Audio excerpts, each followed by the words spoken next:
Namaskar everyone.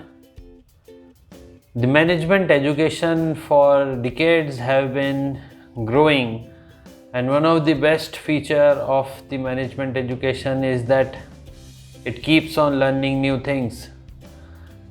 Recently there have been a lot of discussion about the artificial intelligence and specifically the generative AI. Now people are talking about its application in various fields, and it is by default that education sector will also be affected by it. Now whether it will be a positive impact, whether it will have a negative impact, there are a lot of discussions on this, and it will evolve over the time, and only future will tell how this concept, this idea, this application, these things could be useful or it would be detrimental. In this video we will be talking about some application of generative AI in the field of management education and research. So basically it will be more of an introduction, because there are so many things in this, and in this first introductory video, as an audience you can get a glimpse of how it can be applied in aspects related to teaching and research. So this image that you are seeing on the screen, wherein two pilots are jointly working onto it, but half part of image has been shown as black and white.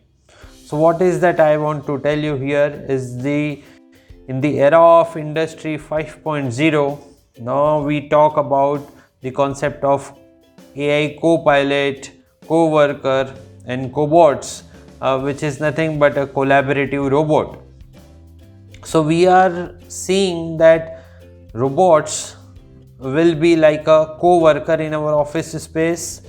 They would be a part of the developing team, and sometimes they may also get even involved in the office politics with advanced models, training them on the emotional aspects.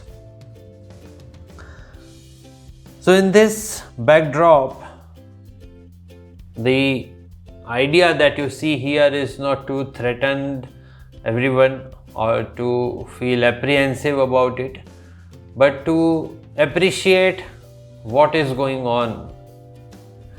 So a brief overview of the GPT-4, that is the most advanced model of OpenAI, the organization behind it, how it grew, things became more prominent with the development of natural language processing, wherein a computer could read the text written in human languages.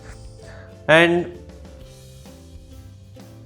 this model became more and more efficient, more and more effective, and it could do things like technical writing, composing song, writing screenplays, and even learning the user's writing style. Let us come directly to the management education and its application there. So we write a lot of case studies, we have lecture notes, we have reading materials, we want to develop engaging classroom activities, and we want to provide feedback, personalized feedbacks on the assessments. We want to develop new questions, we want to be creative while doing all these things. So this raises a lot of curiosities, questions, concerns in the mind of the teacher, like how to check if any content is developed by AI. Now when we see that students would submit a lot of assignments or their assessment through this, then how do we check it? So first is the inconsistencies in the tone and style of writing. Sometimes we have seen on internet there are many things which are introductory or concluding sentences which are written by the automated tools. Many times students don't think before submitting it, and then they put it as is. So preliminary check could be just by looking at those components.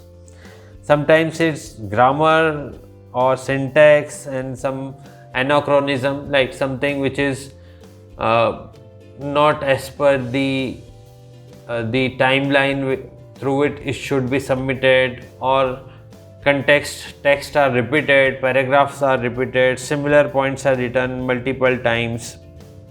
So these are few preliminary checks which can eliminate about 20-30% of our concerns.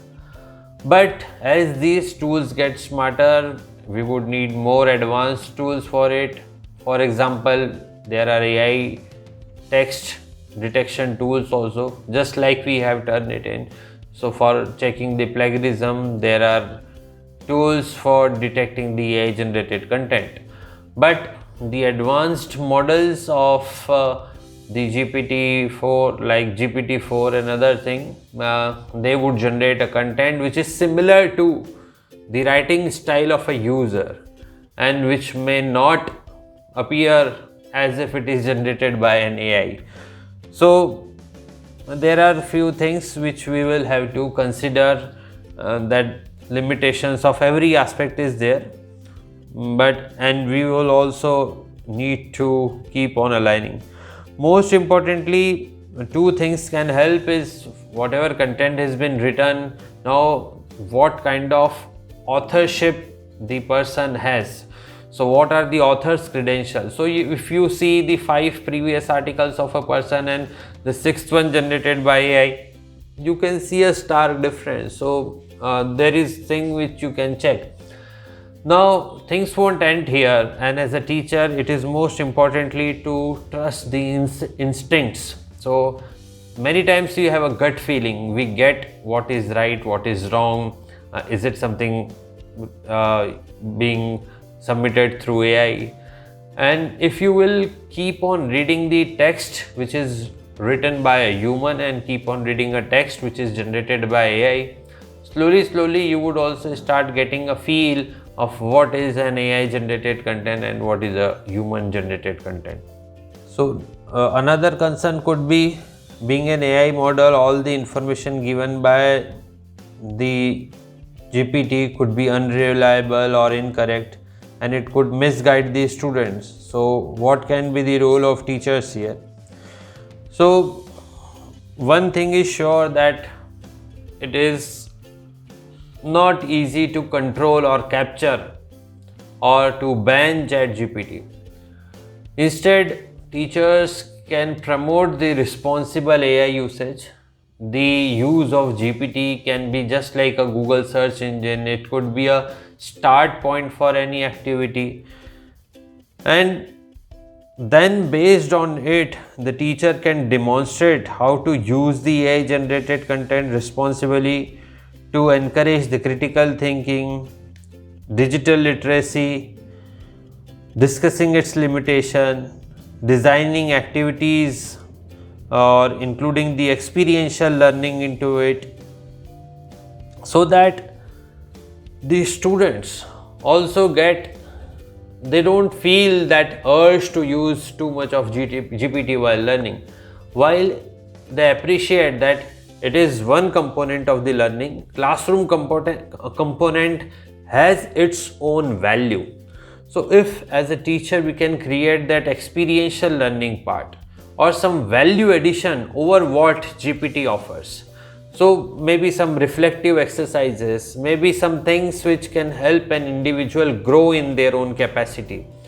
If they are able to understand how to use ChatGPT, how to use books, how to use library, and they understand that this classroom can be the anchor for those learning experiences from various fields. So that urge to use ChatGPT to fool the teacher or to just bypass the work can be slowly cut down. Although there is no perfection, but classroom should serve as an anchor. And similarly, the role of teacher, as per Bharatiya culture, it is the acharya, and the acharan of the person is what inspires the students to learn to follow the right path. So if as a teacher we can amalgamate, we can assimilate multiple aspects into our things, it would be very useful. Now as a teacher from India, specifically Bharatiya culture, our ancient wisdom provides a lot of space for experiential learning. There are so many modes in which we can offer experiential learning. A few of them we will be discussing towards the end. Now moving further, how can teacher frame the questions like in the assessment so that the answers are not available on GPT? So like for few days at least till the more development happens in the AI field, we can focus on higher order thinking, personal reflections, ideas that encourage the personal creativity. And another interesting thing is like context specific questions. Whatever discussions we have done in the classroom, whatever activities were conducted in the classroom, those can be incorporated into the assessment so that that component anchors the assessment around the classroom activities. So reinforcing the importance of classroom can be one thing. Next could be something which requires some multiple steps or multiple sources into it. For example, there is a component of review of a book. There is a component of collecting some interviews. There is a component of writing some personal observation. There is a component of some reflective exercises. So multiple aspects when combined, and even if a student uses the ChatGPT for few of aspects, that's fine, but overall you can design the activities and assessments in that model. Another is to like ask open-ended questions in which there is no need for clearly right or wrong perspective, so that they get the freedom to express what they want to express. And when a person feels the urge to express, he or she is least likely to reach to ChatGPT. So if we can involve themselves around their hobbies and interests and weave the stories, weave the experiences, and involve them into this process, then that could be an interesting thing. Now, having said this, when we talk about the evaluation processes in which students and teachers both feel that there should be objectivity, it should be done as soon as possible, and so this tool can help in automatic grading. So whatever text has been written, it can analyze based on the patterns that we give. It can be used for plagiarism detection and keep a track of students growth, their trajectory, and it can create the personalized learning path for the students. Why it is important? Because we are into the mass education system, and which sometimes kills the individual with a high potential just because he or she does not fit into the domain or in the box in which we are trying to put in. So sometimes in the absence of our ability to handle masses in the classes, we also tend to ignore. So this tool can help us understand every individual's learning curve and take the action accordingly. So whatever was not possible for an individual teacher, this can be a good teaching assistant to help in designing the customized learning path for every individual. And then we could achieve the idea of mass customization in education also. And I said that in the assessment analysis, it can help in reducing the bias. So it is not a perfect system, but with the human involvement, it can bring good changes in our system. Moving to the next component of management research. So a lot of work is being done in the domain of management. There are many books, literature available. So a thorough literature review when done by even a human has a possibility of missing out on very key factors. So for identifying the research gap, this could be a very good tool when we can provide the right prompts to the ChatGPT to help us synthesize our research gap, help us understand what are things which are part of literature review, a good format for writing. Sometimes we need an explanation of difficult concepts. Those all can be used through ChatGPT for improving our research. Another interesting aspect is the language part. Now it can handle about 300 languages of the world. So a lot of literature sometimes available in another language could be very useful for us. So even if we don't know that language, we can download the scientific concepts of or the published research paper in other languages and easily translate it, summarize it, understand it, so that the time for research can be reduced and we can focus more on the strategic or the conceptual part. Also, it can help in data analysis, interpretation, editing the research papers. A lot of time in terms of English, the barriers are very high, the colonialism still exists. But this can help in overcoming the language bias, as we are not dependent on English, and you can easily write papers even in English. For many people in India, just like we chat in English, it can translate English into English and with least grammatical mistakes. So it can overcome the language barriers of the research. Now, having said this, the concern would be that what are some ethical considerations. So we need to understand the potential biases and ethical concerns, and ensuring that use of AI is done in a responsible manner by properly citing or acknowledging any source that we use. Now, this is also great of how the ChatGPT or generative AI can be used in the management education, management research. But as a researcher, as an educator, we need to move beyond what is going around us in our society. Then only we can create a value in the life of the student who is coming to us for learning. So if everything can be done by ChatGPT, what are we for? So to move to this direction, it would require some efforts to first understand some things like Sundar Pichai.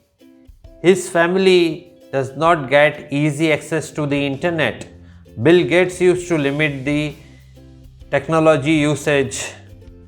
Steve Jobs. And there is a school called Waldorf school chain, Rudolf Steiner, in Silicon Valley, wherein teachers don't teach through smart classrooms. Students don't use gadgets. And most importantly, the children of tech giants like Google, Microsoft, Apple, their kids go to such schools. So first thing is that this technology should be used very, very, very judiciously in education. We cannot let the technology enslave our next generation. So first thing is that understand what the leaders themselves do. These people themselves restrict the internet, technology, and they try to learn through natural ways. So the developers of such high-end technology themselves detox themselves at regular intervals and do not allow the technology to take over. Second point is, when we talk about automation, first we need to understand that which part of the work is of the humans and for the humans. and who will decide it and how to decide it. For example, cooking should be automated? Should craft work be automated? Should driving be automated? Should gardening be automated? What about music? Can it be automated and should it be automated? One question is can and one other is should. Should painting be automated? So, all those activities which are part of our life, we will have to think that whether those things should be automated, and it should be our own decision. But the answer when we talk about yes or no is very difficult, because it is not completely on us that whether we would allow things to happen or not. In a world with 800 crore people, a population of more than 8 billion people, we cannot dictate many times. But as an educator, we can understand things, and a better approach could be to understand what is the original thinking of the person. Was he or she forced to work, like do cooking, gardening, etc., or it is by choice, or it is a menial job? He or she feels it is a menial job, or it's an hobby or interest. So, or it is about earning the livelihood. So, all such components should be considered before passing on the judgment about the application of AI or its abilities, etc. Because the narrative that it is being shaped today, it is about which job is mundane and menial, which should be automated, which should not be automated. And as I shared in previous few slides, that we should not become a blind follower of technology. So, what are few solutions? As I shared in the starting of the lecture, that at the end of session we will be talking about the ideas from our culture, Bharati civilization. So one thing is, like, if machine is trained on a big data, we are also trained on a Bhagwan's data. And it is the emotional satisfaction that we derive from the activities. It may not be always about being result oriented. It is cooking, driving, playing, office work, all those things we don't do just for efficiency and effectiveness. It is the emotional attachment with that work, the process of doing that work is more important. Many people talk about fear of losing jobs of AI because of AI. If you delve deeper, it is not just the fear of losing job. Person can earn livelihood through other ways also. But a person goes to office to make friends, to make enemies, to do office politics. So it is to create, to make some errors. किसी को like in we talk, किसी को डांट खाना अच्छा लगता है, it becomes a part of their life. So a person does cooking not only just to have a food and put it into stomach because it is less like a fuel for us. People may enjoy cooking for someone. They would want to go through that process of cooking. They want to undergo that process of driving just for enjoyment. They want to play cricket. So Sachin Tendulkar is there. He plays very well. People watch him. People used to watch him playing cricket. Sometimes he would put a very good shot. He would score a century. The another day he would go out on a duck. And people would be disappointed. But the followers or the fans, they need that disappointment also. In their domain of being a fan, there are disappointments, there are failures also, and that complete emotional package is required. Similarly, as a teacher, when we go to classes, it is not just about the knowledge that we possess. the emotional aspects also. There are many things which we want when we enter into this domain. So we are not just slaves of efficiency and effectiveness. The unpredictability, the imperfections, these all are very much part of us. And as shared in the previous slide, we are trained on Bhagwan's divine data, which is far better, larger than the large language models and lambdas. So there is no need for the high levels of fear about AI. Some pioneering work, if you want to read some literature around this, Professor Sharda Nandram, Punit Bindishji and Wim Kaiserji, they have developed a very interesting book which is called as Understanding Integrative Intelligence, which talks about integration of natural intelligence with the artificial intelligence for being effective at workplaces. This was a very old article which talked about the philosophy that will be the key to unlock artificial intelligence. So if something which is based on philosophy and can develop a machine, so our culture talks about philosophy at a very humongous depth. The Patanjali Yog Darshan, our Nyaya, Vaisheshik, Sankhya, Mimamsa, there are so many things to learn from our Puran, Ethos, Ramayana. So if a system or a machine can be made so effective by reading all sorts of things, who stops us from reading our own scriptures?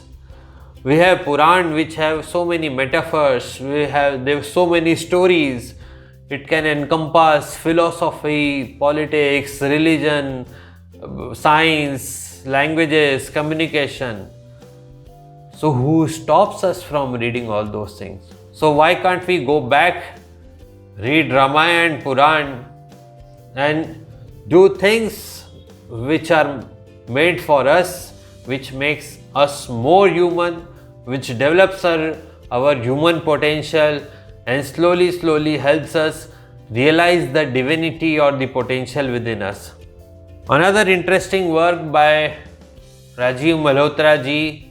He is an excellent person for contemporary times, master in strategies, in drawing parallels, coming up with new concept, thorough analysis, and he has interacted with lot of experts all over the world, including our Shankaracharya ji of Puri, Swami Nishalanjan Saraswati ji, who has also delivered talks about the AI and whatever scriptures offer into it. So in one of the lectures, Swami Nishalanand Saraswati ji talks about Mahayantro ka Pravartan and how it affects the Divyata of the universe. So he has talked a lot about it there. You can watch those videos also.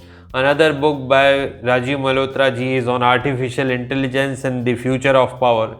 So he wrote this book a long ago, and now today we see so many things happening. So it is like a prophecy from him. So at the end, to summarize our discussion, that we can learn from past experiences, indigenous wisdom, our culture, our context, our scriptures can provide a lot of insights, and philosophy is the key. Overall, maintaining that responsible behavior would be essence. Ending with an interesting doha which says, Ram naam ko ek ank hai, baki sab sadhan hai soon. Ank gaye kachu haath nahi, ank rahe 10 gun.